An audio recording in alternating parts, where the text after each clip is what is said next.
चेता सततम यो माम स्मृति नित्य सहा तस्याहम सुलभा पार्थ नित्य युक्त से योगिना।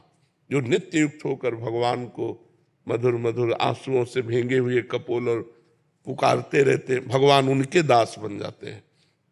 भगवान कहते हैं, हौं भक्तन को दास भगत मेरे मुकुट मणि पग चापू और सेज बिछाऊं नौकर मनु हजाम हाकू बैल बनो गडवारो बिना तनख्वाह रथवान। देखो ना, अर्जुन जी के सारथी बने हुए, कोई तनख्वाह देते हैं क्या अर्जुन जी? और अर्जुन जहाँ खड़े हैं, तो जहाँ अर्जुन की पादुका वहाँ भगवान बैठे हैं। कौन भगवान? ध्येयम सदा परिभवग्नम अभीष्ट दोहम तीर्थास्पदम शिव विरंच नुतम शरण्यम। भगवान ब्रह्मा शंकर आदि जिनके चरणों की वंदना करते हैं, वो भगवान श्री कृष्ण वहां बैठे हैं जहां अर्जुन की पादुका है। तो भगवान अपने भक्त के लिए बिक जाते हैं तो कुछ भी कर सकते हैं, पर ऐसे भक्त जो भगवान को समर्पित हो चुके हैं, ऐसे दो चार माला घुमाने वाले की बात नहीं कह रहे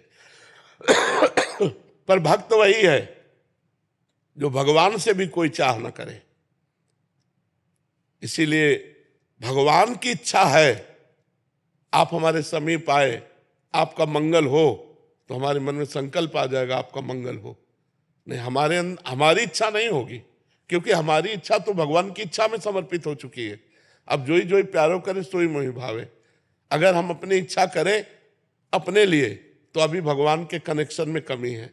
जब इच्छा का नाश हो गया तब सही कनेक्शन होता है। जो भगवान से संबंध होता है वो इच्छा का नाश हो। इसीलिए सबके हृदय में इच्छा है, इच्छाओं के बिना कोई जी नहीं रहा। इसीलिए भगवान से संपर्क नहीं है, भगवान से बातचीत नहीं, भगवान के दर्शन नहीं, भगवान के साथ खेलना नहीं।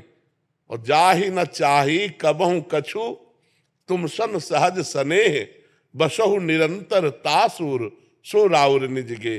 जिसे कोई इच्छा नहीं है, कोई चाह नहीं, वो भगवान का घर है हृदय। जाहि न चाही कबहु कछु तुम सन सहज स्नेह बसो निरंतर तासुर सो राउर निजगे। जब भगवान का आनंद मिलता है ना, जिसे भगवदानंद कहते हैं, तब सब इच्छाएं खत्म हो जाती है। बिना भगवदानंद, जैसे केवट भगवान के चरणों को जब धो रहा है, तब अति आनंद उमग अनुरागा चरण सरोज पखारन लागा। अति आनंद। तब भगवान अंगूठी सिया जी की देते, तो कह रहा अब कछुनाथ न चाहिए, मिट गई ना चाह। जब भगवान के चरणों को धोया तो चाह मिट गई।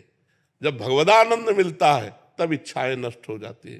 तो जाहि न चाही कबहु कछु तुम सन सहज सने तो बसहु निरंतर तासुर सो राउर। निश्चित ऐसा हो सकता है। शशांक जी दिल्ली से। महाराज जी आपके चरणों में कोटि कोटि प्रणाम। महाराज जी मेरी समस्या है कि मेरे विचार थमते ही नहीं है। नकारात्मक विचार से मैं तंग आ गया हूँ। मन में नाम जप करो, नाम जप। जहां विचार उठता है वहां राधा राधा राधा राधा राधा। मन नहीं लगता महाराज जी, नाम जप में भी मन नहीं लगता। तो जरूरी है मन लगे कि न लगे। हम भोजन पा रहे, मन न लगे तो पेट भर जाएगा? भरेगा कि नहीं भरेगा? भर जाएगा ना। तो मन ना लगे तो भी हम नाम जप करें तो हमारा काम हो जाएगा। भाव कुभाव अनख आलसहु नाम जपत मंगल दिशि दसहु। जब खाली मन है तभी तो विचार है। अगर हमारा मन विजी हो तो विचार कैसे कर सकता है? हम इसको विजी करें। ओवर थिंकिंग रोकने के लिए नाम जप में इसे विजी करना अनिवार्य है। और नाम जप के बिना जीवन का महत्व तो क्या रह गया?